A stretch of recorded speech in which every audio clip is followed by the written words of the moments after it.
Hey everybody, what's up? This is RetroGamer here, and I'm back with another review for you guys featuring the Nintendo Game Boy Advance. So, the Nintendo Game Boy Advance was released in 2001.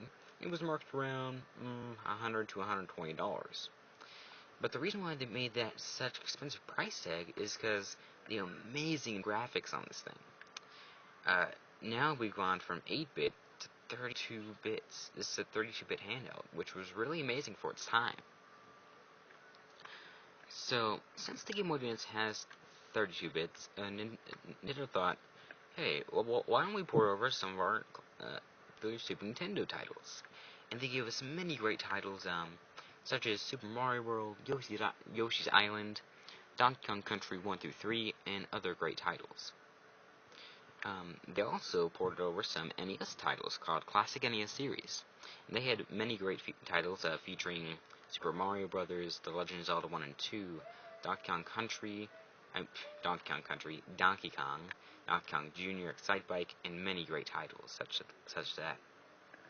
And the Game Boy Advance is also backwards compatible with the Game Boy Color and Game Boy, as the Game Boy Color was backwards compatible with the Game Boy. So now let's look over some of its features.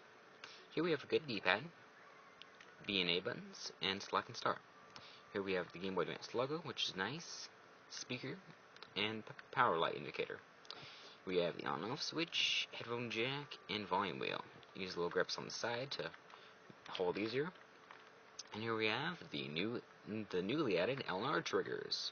Not too many games utilize this feature, which was pretty sad, but when they did use it, they used it really well. Here's the EXT port, cartridge slot, and the back, which holds the two AA batteries. So, and that just popped off. How good is that? So, now since I've gone over all that, you're probably wondering, did the Game Boy Advance have anything else besides Super Nintendo and Nintendo ports? Well, yes. It had titles such as these. This is Mario Kart. And I believe most games came in 32-bit. If not, they were in 16. But I'm sure most of them came in 32 bits. They had many great titles such as the Golden Sun series. Everyone loves that. The Final Fantasy series, the Pokemon. They had the Kirby series, The Legend of Zelda, and other games like that, which was really fun and really cool. So now, I'm going to show you some gameplay. I'm going to show you a couple of Super Nintendo ports since I don't have any of the Classic NES series, and then some games of its own. The first one I want to show you is Super Mario Advance 2, which is Super Mario World. Just pop that in here. There we go. Turn the volume up a little. And the reason why I have this kind of like light on it is because when I was pre-recording, I was going to show you some gameplay, but it was way too dark for the screen. The Super Mario World. And they did a really great job on this. The only thing that they did to mess it up is they changed the story where it's Mario and Luigi now, which wouldn't have been bad, but they used the Super Mario Brothers 2 sprite Luigi. So you know how that is when he floats, that the floater jump is really bad, and it's not good for Super Mario World at all.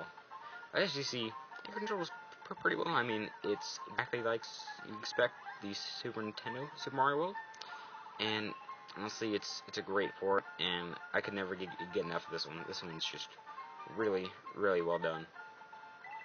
There's nothing really I can complain about except for the Super Mario Brothers 2 sprite Luigi, but otherwise, it's a thumbs up.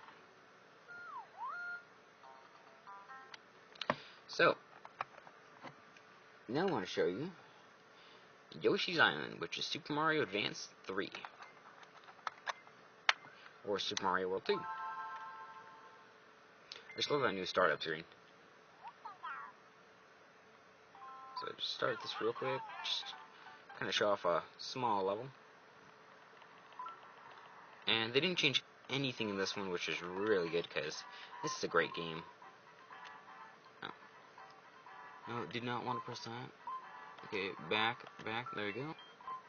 And I'm just gonna probably go to World 1, show you off level.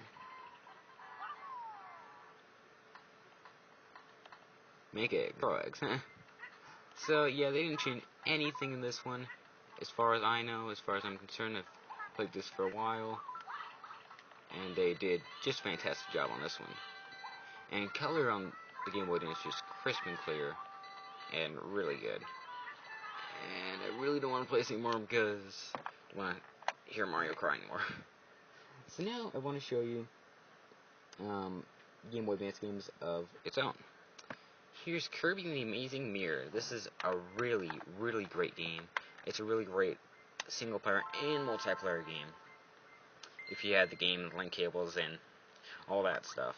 This was a later title. It was in the SP series. It was made in 2004. It was pretty good. See, controls like any other Kirby game.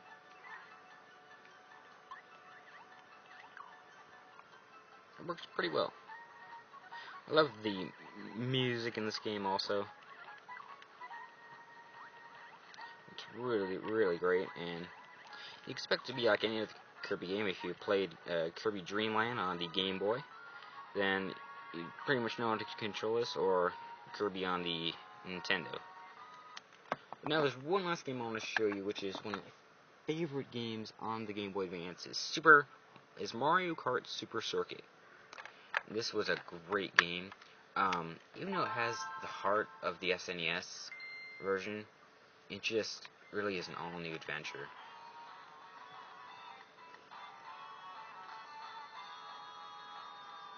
Just want to see it start up. Mario Kart Super Circuit.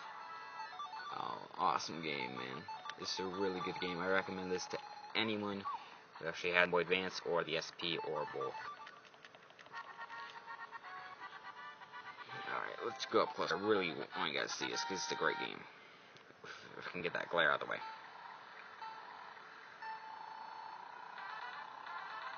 See, controls like any other Mario Kart game would. And they do use the LR triggers in this game to, for the drifting and whatnot.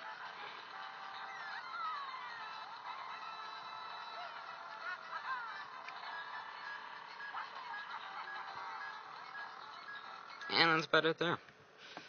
So guys, thank you for watching, and stay tuned for more reviews on the Game Boy, on the Game Boy era. And please, if you like this video, leave a like, comment, maybe even subscribe to my channel. And as I said, stay tuned for more reviews. See you guys then.